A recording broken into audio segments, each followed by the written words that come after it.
Hello friends, I'm Dr. Snehal Sitapura, pediatrician from Jitpur. I welcomes all of you in today's podcast. આજે આપણે ચર્ચા કરશું બાળકોના health અને બાળકોના ડેવલપમેન્ટના એક અગત્યના પાસા વિશે, હેલ્થ સ્પીચ અને લેંગ્વેજ ડિલે. એના માટે આપણી સાથે એક્સપર્ટ તરીકે અત્યારે ઉપલબ્ધ છે Rajkot Meera speech and hearing ક્લિનિકના મિરાલી છોટાઈ, જે લાસ્ટ 5 વર્ષથી રાજકોટમાં કાર્યરત છે અને ઓડિયોલોજીસ્ટ તથા સ્પીચ પેથોલોજીસ્ટ તરીકે રાજકોટમાં સેવા આપી રહ્યા છે. Welcome Mirali. Thank you so much, Dr. Snehal Sitapura, sir. It's truly an honor to be here and talk about a very interesting topic. Personally, I believe when pediatrician and speech language pathologists come together, we really make a big difference in children's life. Thank you. આપણે હવે બેઝિકથી start કરીએ કે speech delay શું છે અને એ આપણા સમાજમાં કેટલા પ્રમાણમાં અત્યારે પ્રવર્તે છે. એ વખત આપને એવું લાગતું હોય કે મારું બાળક 3 વર્ષનું છે, પણ 3 વર્ષના બાળક જેટલું બોલતું હોવું જોઈએ બોલતું નથી, સમજતું નથી. તો આ એક લેંગ્વેજ ડિલે છે કે બાળક પોતાની ઉંમર પ્રમાણે બોલી ન શકતું હોય, સમજી ન શકતું હોય. પ્રી સ્કૂલમાં 10-15% ચિલ્ડ્રનમાં આ વસ્તુઓ જોવા મળતી હોય છે. તો જો તમને એવું લાગે કે ખરેખર આવું દેખાય છે કે મારું બાળક મારા જેની એજ છે એ પ્રમાણે નથી બોલી રહ્યું, તો તમારે soon as possible પીડિયાટ્રિશિયનની સલાહ સાથે સ્પીચ લેંગ્વેજ પેથોલોજીસ્ટનો કન્સલ્ટ કરવો જોઈએ. સ્પીચ થેરાપી એકચ્યુઅલી આપણે કઈ એજથી સ્ટાર્ટ કરી શકીએ? Very nice question sir. ઘણા લોકો એવું વિચારતા હોય છે કે હજી તો બાળક નાનો છે, ચાલશે, જોશું, શીખી જશે. પણ હું એવું કહીશ કે as soon as possible. જ્યારે પણ તમને એવું લાગે છે કે બાળકને બોલવામાં કંઈ તકલીફ છે કે સાંભળવામાં કંઈ તકલીફ છે, તો તમારા પીડિયાટ્રિશિયન સાથે વાત કરી અને તમારે તરત જ બધા ઇન્વેસ્ટિગેશન સ્ટાર્ટ કરી દેવા જોઈએ, રિપોર્ટ્સ કરાવવા જોઈએ અને તમારા બાળકની speech therapy as soon as possible start કરવી જોઈએ, જેનાથી બાળક જલ્દીથી જલ્દી એની સ્પીચ લાવી શકે અને પોતાના એડ્યુકેશનમાં સારું પરફોર્મન્સ આપી શકે. સ્પીચ થેરાપી એકચ્યુઅલી શું હોય છે, તેમાં શું કરવાનું હોય છે અને ઘરે માતા પિતા બાળકને આ વસ્તુ માટે કઈ રીતે હેલ્પ કરી શકે? સર, સ્પીચ થેરાપીમાં ઘણા બધા ડિસઓર્ડર હોય છે. દરેક ડિસઓર્ડર પ્રમાણે અલગ અલગ થેરેપી હોય છે. બેઝિક વાત કરું તો જેમાં પ્રોનાઉન્સિએશન્સ કઈ રીતે ક્લિયર કરવા, આર્ટિક્યુલેશનની એક્સરસાઇઝીસ હોય છે. ઘણી વખત પિક્ચર આપણે બતાવતા હોઈએ છીએ અને પૂછતા હોઈએ છીએ કે બાળક એક્સપ્રેસિવ બને. ઘણી વખત આપણે રીડિંગ ટાસ્ક આપતા હોઈએ છીએ અને જેવી પણ થેરાપી હોય એ પ્રમાણે ક્લિનિક પર જ્યારે પેશન્ટ આવે ત્યારે એમના પેરેન્ટ્સને અમે હોમ પ્લાન પ્રોવાઈડ કરતા હોઈએ છીએ. જેટલું પણ માતા પિતા ઘરે ધ્યાન આપે એટલું બાળકનું ગ્રોથ જે સ્પીચનો હોય છે એ વધારે સારો થઈ શકતો હોય છે. ઓકે, સ્પીચ થેરાપીમાં પીડિયાટ્રિશિયનનો રોલ તમે શું ગણો છો? હું બહુ જ ઇમ્પોર્ટન્ટ ગણું છું સ્પીચ થેરાપીમાં પીડિયાટ્રિશિયનનો રોલ. બિકોઝ ઘણી વખત કેવું હોય છે કે પેરેન્ટ સ્પીચ લેંગ્વેજ પેથોલોજીસ્ટની પહેલા ડાયરેક્ટ પીડિયાટ્રિશિયનને કન્સલ્ટ કરતા હોય છે. તો અમારી પહેલા લોકો તમારી પાસે આવશે. તો તમારે બાળકને અને એના પેરેન્ટ્સને જાગૃત કરવું જોઈએ કે સ્પીચ થેરાપીનું મહત્વ કેટલું છે અને as soon as possible investigations કરાવો તો એના રિઝલ્ટ બહુ સારા આવી શકે છે. તો તમારે સ્પીચ થેરેપિસ્ટને રેફરલ કરવું જોઈએ અને ફાઇન્ડ કરવું જોઈએ કે એના આર્ટિક્યુલેશન ડિસઓર્ડર છે, લેંગ્વેજ ડિલે છે કે એક પણ ડાઉટ તમને એવું લાગે છે કે ક્યાંક બાળકને બોલવા કે સાંભળવાની તકલીફ છે, તો તરત જ ઇન્વેસ્ટિગેશન સ્ટાર્ટ કરી દેવા જોઈએ.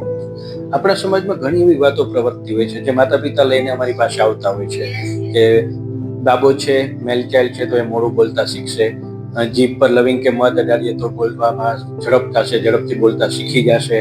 ઘરમાં 2 અલગ અલગ લેંગ્વેજ યુઝ થતી હોય તો બાળક બોલતા મોડું શીખે. પણ આ બધી માન્યતાઓમાં કેટલી હકીકત છે અને કેટલી ખોટી માન્યતાઓ છે? સર, એવું તો નથી હોતું કે મેલ હોય એ વધારે મોડું બોલે. મેં પણ ઘણું સાંભળ્યું છે કે અમે અલગ અલગ ટાઈપના એક્સપેરિમેન્ટ કરીને આવ્યા છીએ પણ હવે છેલ્લે કાંઈ ફરક નથી પડ્યો. જેવા કે જીભ ઉપર મધ લગાડવું તો બાળક બોલવા માંડે, લવિંગ મૂકવાથી બાળક બોલવા માંડે, કાન પાછળ પોઈન્ટ્સ આપવાથી બાળક બોલવા માંડે, તત્સવિતુલ બોલાવવાથી બાળક બોલવા માંડે. ઘણા બધા લોકો આવા અલગ અલગ ટાઈપના એક્સપેરિમેન્ટ કરતા હોય છે. પણ પર્સનલી આઈ બિલીવ કે જ્યાં સાયન્સ છે, જ્યાં લોજિક છે, એ વસ્તુ આપણે કરવી જોઈએ. આ બધી વસ્તુઓ મને યોગ્ય લાગતી નથી કે મારા કોઈ લોજિકલ રીતે પ્રૂવ થતી નથી કે આવું કરવાથી સ્પીચ આવી શકે. ઘણી બધી વસ્તુઓ કેવી હોય છે કે બાળક ઇંગ્લિશ મીડિયમમાં ભણતું હોય અને ઘરનું એટમોસ્ફિયર ગુજરાતી હોય તો એ હજી ચલાવી શકાય છે કે 2 લેંગ્વેજીસ યુઝ થાય છે. પણ ઘણી વખત કેવું કે 3, 4, 5 લેંગ્વેજીસ શીખવાડવાનું થાય તો પછી થોડું પ્રોબ્લેમેટિક રહી શકે છે. બાકી 2 લેંગ્વેજમાં કોઈ ઇશ્યુ નથી, because most of the children અત્યારે ઇંગ્લિશ મીડિયમ વધારે યસ કરતા હોય છે, રાઈટ પેરેન્ટ્સ? યસ. તો એમાં કોઈ પ્રોબ્લેમ નથી સર. ઓકે. જ્યારે સ્પીચ થેરાપી આપણે સ્ટાર્ટ કરાવીએ એમની પહેલા હિયરિંગ એસેસમેન્ટ નો શું રોલ છે? ઓકે સર, જેમ કે હું તમને પૂછીશ તમારું નામ શું છે તો તમે પહેલા સાંભળશો, પછી તમે જવાબ દેશો, right? Okay.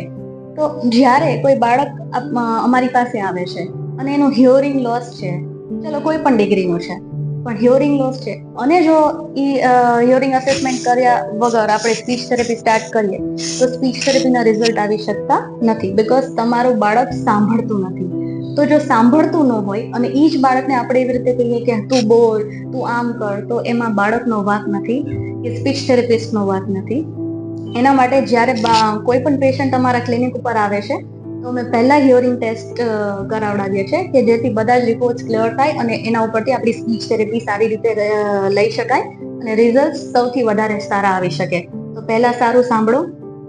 Hearing test normal હોય તો કોઈ વાંધો જ નથી, પણ જો પછી કાંઈ ડિગ્રી ઓફ હિયરિંગ લોસ કોઈ પણ હોય તો પછી આપણે એ પ્રમાણે ટ્રીટમેન્ટ કરવી જોઈએ. અને પછી એક્ઝેક્ટલી બીકોઝ હિયરિંગ લોસ સાથે સ્પીચ થેરાપી આપવી યોગ્ય નથી. એની યસ, હિયરિંગ એડ યુઝ કરો કે બાળકને પ્રોપર સંભળાય પછી તમે એને સ્પીચ થેરેપી પ્રોવાઈડ કરો તો બાળક સારી રીતે સ્પીચ થેરેપી કરી શકશે અને તમે જે રિઝલ્ટ માંગો છો એ મળી શકશે. ખૂબ સરસ ઇન્ફોર્મેશન આપી આપે. Thank you so much.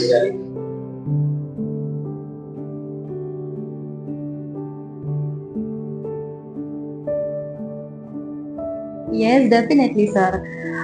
મારો મેસેજ એ છે કે do not wait and watch. ઘણા લોકો એવું કહેતા હોય છે કે કાંઈ વાંધો નહીં, પપ્પા મોડું બોલતા હતા તો બાળક મોડું બોલશે, પણ એવું ના હોય. જ્યારે પણ તમને એવું લાગે છે કે મારા બાળકને કાંઈ ઇશ્યુ છે તો તરત જ નેક્સ્ટ ડે તમારે કન્સલ્ટ કરવું જોઈએ. પીડિયાટ્રિશિયનની સલાહ સાથે તમારે સ્પીચ લેંગ્વેજ પેથોલોજીસ્ટને મળવું જોઈએ અને બાળકની જે પણ ટ્રીટમેન્ટ શક્ય છે એ બધી જ કરાવવી જોઈએ. હું એવું માનું છું મારા એક્સપિરિયન્સ ઉપરથી કે લોકો એજ લિમિટ ક્રોસ કરી દેતા હોય છે અને પછી એમ કહેતા હોય છે કે હવે શું કરશું, હવે બાળકનો કોન્ફિડન્સ નથી, એજ્યુકેશનમાં પ્રોબ્લેમ આવે છે. તો હંમેશાથી હું લોકોને એક જ વસ્તુ કહેતી હોઉં છું કે એઝ સુન એઝ પોસિબલ તમે બધા જ રિપોર્ટ્સ કરાવો અને સ્પીચ થેરેપી સ્ટાર્ટ કરો અને તમારા બાળકને એક સરસ ભવિષ્ય આપો જેનાથી એનું એજ્યુકેશન પણ સારું થઈ શકે અને સમાજમાં એક કોન્ફિડન્સથી જીવી શકે.